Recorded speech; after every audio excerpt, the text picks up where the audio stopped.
ఆయన పేరు చెబితే ప్రత్యర్థులు ఉలిక్కిపడతారు. ఆయన వ్యూహాలు అంతగా పదును తీరి ఉంటాయి. తాను శత్రువులు అనుకున్న వారికి ముచ్చమటలు పట్టించి 3 చెరువుల నీళ్లు తాగించడం ఆయన విధానం. జడవని జంకని వైఖరి ఆయన నినాదం. అగ్రరాజ్యమైన ఆయన లెక్క చేయరు. ఎవరు ఎంతటి వారు అయినా ఆయన తన శక్తిని నమ్ముకుంటారు. అందుకే ఆయన తిరుగులేని నేతగా పశ్చిమాసియాలో దశాబ్దాల పాటు రాజ్యం చేశారు. నియంత అని ప్రత్యర్థులు విమర్శించినా అది తమ ప్రాంతానికి, మరీ ముఖ్యంగా తమ దేశానికి అవసరం అన్నది ఆయన గట్టి ఆలోచన. ఆయనే Iran supreme leader Ayatollah Ali Khamenei.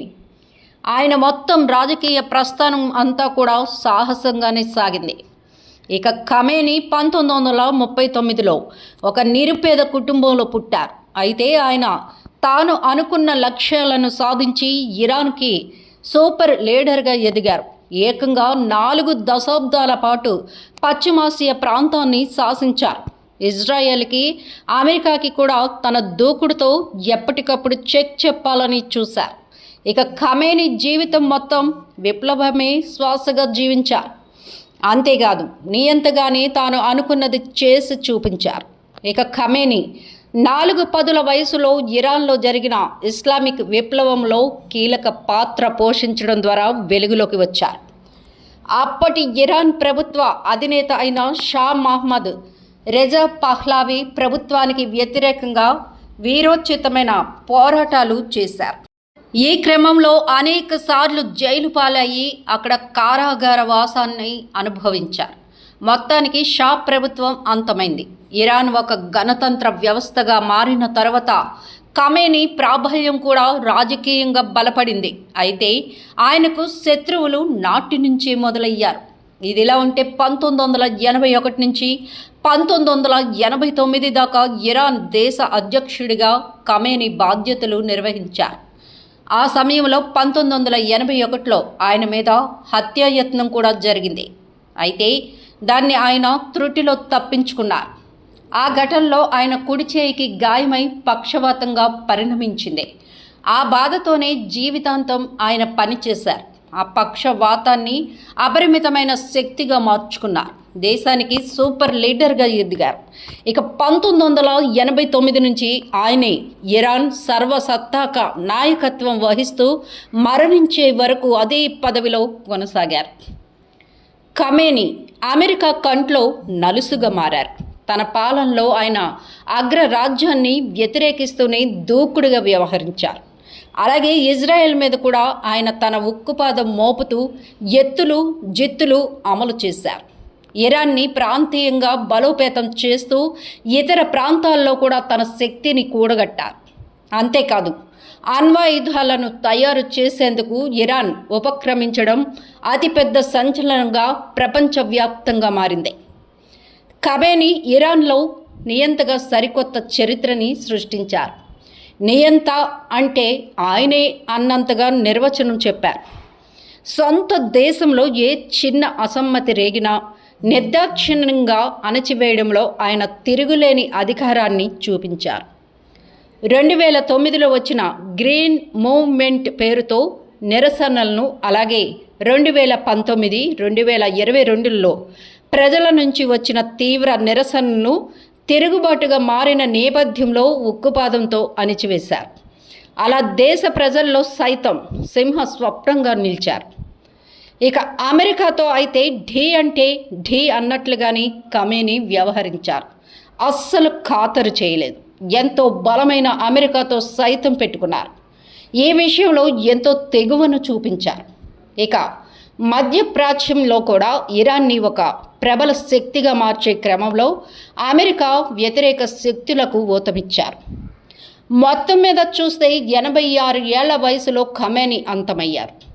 Khamenei శకం అంతమైన తీరు పట్ల ఇరాన్లో భిన్న స్వరాలు వినిపిస్తున్నాయి. ఆయన హయాంలో నియంత పోకడల పట్ల ఒక వర్గం అయితే విమర్శలు చేస్తుంటే, ఆయన గట్టి నాయకుడని మరో వర్గం అంటోంది. దాంతో ఒకవైపు నిరసనలు, మరోవైపు హర్షాలు వ్యక్తం కావడం ఇరాన్లో ఉన్న ప్రస్తుత పరిస్థితి. దశాబ్దాల పాటు పశ్చిమాసియా రాజకీయాలను శాసించిన Iran supreme leader Ayatollah Ali Khamenei శకం ముగిసింది. అమెరికా, ఇజ్రాయెల్ సంయుక్తంగా నిర్వహించిన అత్యంత రహస్య దాడుల్లో ఖమేనీతో పాటు ఆయన కుటుంబ సభ్యులు, కీలక సైనిక నేతలు మరణించినట్లు అధికార వర్గాలు ధృవీకరించాయి. ఈ పరిణామం అటు ఇస్లామిక్ దేశాల్లో ఆగ్రహాన్ని, ఇటు అంతర్జాతీయ వేదికపై తీవ్ర ఉత్కంఠను రేపింది. ఫిబ్రవరి 28, 2026 తెల్లవారుజామున టెహ్రాన్లోని ఖమేనీ నివాస సముదాయం లీడర్షిప్ హౌస్ లక్ష్యంగా ఆపరేషన్ ఎపిక్ ఫ్యూరీ జరిగింది. అమెరికా నిఘా సంస్థ CIA, ఇజ్రాయెల్ సంస్థ మొసాద్లు అందించిన పక్కా సమాచారంతో ఈ దాడులు జరిగాయి. ఖమేనీ తన కుటుంబ సభ్యులు, IRGC కీలక నేతలతో సమావేశమైన సమయంలో సుమారు 30 బంకర్ బస్టర్ భారీ బాంబులతో దాడి చేశారు. ఖమేనీ తప్పించుకోవడానికి ఉన్న అన్ని దారులను ముందుగానే మూసివేసి భూగర్భ బంకర్లను సైతం ఛేదించే అత్యాధునిక బాంబులను ప్రయోగించి ఈ దాడుల్లో ఖమేనీ కుమార్తె, అల్లుడు, కోడలు, మనవడు కూడా మరణించినట్లు ఇరాన్ మీడియా ధృవీకరించింది. ఇరాన్, అమెరికా, ఇజ్రాయెల్ మధ్య ప్రస్తుతం నెలకొన్న తీవ్ర ఉద్రిక్తతలు, యుద్ధ వాతావరణానికి దశాబ్దాల కాలంగా కొనసాగుతున్న రాజకీయ, మతపరమైన వ్యూహాత్మక కారణాలు ఉన్నాయి. అమెరికా, ఇజ్రాయెల్ యొక్క అతిపెద్ద భయం ఇరాన్ అణుబాంబు తయారు చేయడం. ఇరాన్ అణు ఆయుధాన్ని కలిగి ఉంటే అది తమ ఉనికికే ప్రమాదమని ఇజ్రాయెల్ భావిస్తోంది. ఎందుకంటే ఇరాన్ నాయకులు అనేక సార్లు ఇజ్రాయెల్ను మ్యాప్ నుండి తుడిచివేస్తామని బహిరంగంగానే ప్రకటించారు. ఇరాన్ అణు సామర్థ్యాన్ని అడ్డుకోవడానికి అమెరికా అనేక ఆర్థిక ఆంక్షలు కూడా విధించింది. 2017లో జరిగిన అణు ఒప్పందం నుండి డొనాల్డ్ ట్రంప్ తప్పుకోవడంతో ఈ విభేదాలు మరింతగా ముదిరాయి. ఇరాన్ నేరుగా యుద్ధం చేయకుండా మధ్యప్రాచ్యంలోని వివిధ సాయుధ సమూహాలకు మద్దతిస్తూ అమెరికా, ఇజ్రాయెల్ ప్రయోజనాలను దెబ్బతీస్తోంది. లెబనాన్లోని హిజ్బుల్లా ఇజ్రాయెల్కు ఉత్తర సరిహద్దులో ఉన్న ఈ సంస్థకు ఇరాన్ ప్రధాన ఆర్థిక, ఆయుధ వనరులను సమకూరుస్తోంది. ఇక గాజాలో ఇజ్రాయెల్పై దాడులు చేసే హమాస్కు ఇరాన్ మద్దతు ఇస్తోంది. యెమెన్లో హుతీలు ఎర్ర సముద్రంలో అంతర్జాతీయ నౌకలపై దాడులు చేస్తూ అమెరికా వాణిజ్యాన్ని దెబ్బతీస్తున్నారు. ఇక ఇరాక్, సిరియా, ఇక్కడ ఉన్న అమెరికా సైనిక స్థావరాలపై ఇరాన్ మద్దతు ఉన్న గ్రూపులు తరచుగా దాడులు చేస్తున్నాయి. ఇక మధ్యప్రాచ్యంలో ఎవరు బాస్ అంటే పోరాటమే ఈ యుద్ధానికి మూలం. ఇరాన్లో 1979లో వచ్చిన ఇస్లామిక్ విప్లవం తర్వాత అక్కడ అమెరికా మద్దతు ఉన్న షా పాలన అంతమైంది.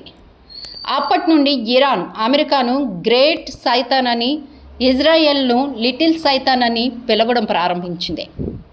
ఇరాన్ ఒక షియా ముస్లిం దేశం. సౌదీ అరేబియా వంటి సున్నీ దేశాలతో ఇరాన్ ఆధిపత్య పోరు నడుస్తోంది. ఇజ్రాయెల్, అమెరికా సౌదీకి మద్దతుగా ఉండటం ఇరాన్కు నచ్చదు. ప్రస్తుతం ఎందుకు యుద్ధం తీవ్రమైంది చూద్దాం. ఇటీవల ఇజ్రాయెల్ హమాస్ యుద్ధం ప్రారంభమైనప్పటి నుండి ఇరాన్ తన అనుబంధ సంస్థలైన హిజ్బుల్లా, హుతీల ద్వారా ఇజ్రాయెల్పై ఒత్తిడి పెంచింది. దీనికి ప్రతిచర్యగా ఇజ్రాయెల్ ఇరాన్లోని కీలక నేతలను లక్ష్యంగా చేసుకొని హతమార్చింది. ఇక దీంతో డొనాల్డ్ ట్రంప్ ప్రకటన, ఈ ఆపరేషన్ విజయవంతం కావడంపై అమెరికా అధ్యక్షుడు స్పందించారు. ఇరానీయులకు, అమెరికన్లకు, ప్రపంచానికి న్యాయం జరిగిందని పేర్కొన్నారు. ఇరాన్ ప్రజలు తమ దేశాన్ని తిరిగి స్వాధీనం చేసుకోవడానికి ఇది ఒక గొప్ప అవకాశమని ఆయన అభిప్రాయపడ్డారు. ఇజ్రాయెల్ ప్రధాని నెతన్యాహు కూడా ఖమేనీ ఇక లేరని స్పష్టం చేస్తూ పశ్చిమాసియాలో కొత్త మార్పు రాబోతుందనే సంకేతాలు కూడా ఇచ్చారు. కొత్త సుప్రీం లీడర్గా ఎవరు వస్తారనేదే ఇప్పుడు ప్రధాన చర్చగా మారింది. ఖమేనీ రెండో కుమారుడు మొజ్తబా ఖమేనీ పేరు బలంగా వినిపిస్తోంది. ఆయన్నే కొత్త ఇరాన్ సుప్రీం లీడర్గా ప్రకటించినట్లు సమాచారం. మతపరమైన రాజకీయపరమైన అర్హతలు దేశంలోని శక్తి సమీకరణలు అన్నీ కలిపి ఈ ఎంపిక చేపట్టినట్లు తెలుస్తోంది. ఈ నేపథ్యంలో ఇరాన్లో అంతర్గత రాజకీయ సమీకరణలు, మత నాయకత్వం, సైనిక వ్యవస్థ అన్నీ కీలక పాత్రని పోషించనున్నాయి. భారతదేశం తన అవసరాల కోసం ఎక్కువ శాతం చమురు దిగుమతి చేసుకుంటుంది. కాబట్టి చమురు ధరలు పెరిగితే భారత్లో పెట్రోల్, డీజిల్ ధరలు పెరగడం సహజం. దీని ప్రభావం రవాణా ఖర్చులు, ఉత్పత్తి వ్యయం పెరగడంలో కనిపిస్తుంది. ఫలితంగా ద్రవ్యోల్బణం పెరిగే ప్రమాదం ఉంది. ప్రపంచవ్యాప్తంగా యుద్ధ పరిస్థితులు తీవ్రతరమైతే పెట్టుబడిదారులు భద్రమైన ఆస్తుల వైపు మొగ్గు చూపుతారు. అందులో ముఖ్యంగా బంగారం, వెండి ఉంటాయి. ఇప్పటికే ఈ లోహాల ధరలు పెరుగుతున్న ధోరణి కనిపిస్తోంది. భారతదేశంలో బంగారం కొనుగోలు సాంప్రదాయం ఎక్కువగా ఉంటుంది. కాబట్టి ధరలు పెరగడం వల్ల వినియోగదారులకు అదనపు భారంగా మారనుంది. అయితే పెట్టుబడిదారులకు ఇది లాభదాయకంగా మారే అవకాశం కూడా ఉంది. అంతర్జాతీయ ఉద్రిక్తతలు పెరిగినప్పుడు స్టాక్ మార్కెట్లు సాధారణంగా అస్థిరతను ఎదుర్కొంటాయి. ముఖ్యంగా చమురు ధరల పెరుగుదల వల్ల ఎయిర్లైన్స్, ట్రాన్స్పోర్ట్, ఫ్యాక్టరీలపై ప్రతికూల ప్రభావం పడుతుంది. అయితే చమురు ఉత్పత్తి కంపెనీలు, డిఫెన్స్ రంగం కొంత లాభపడే అవకాశం ఉంది.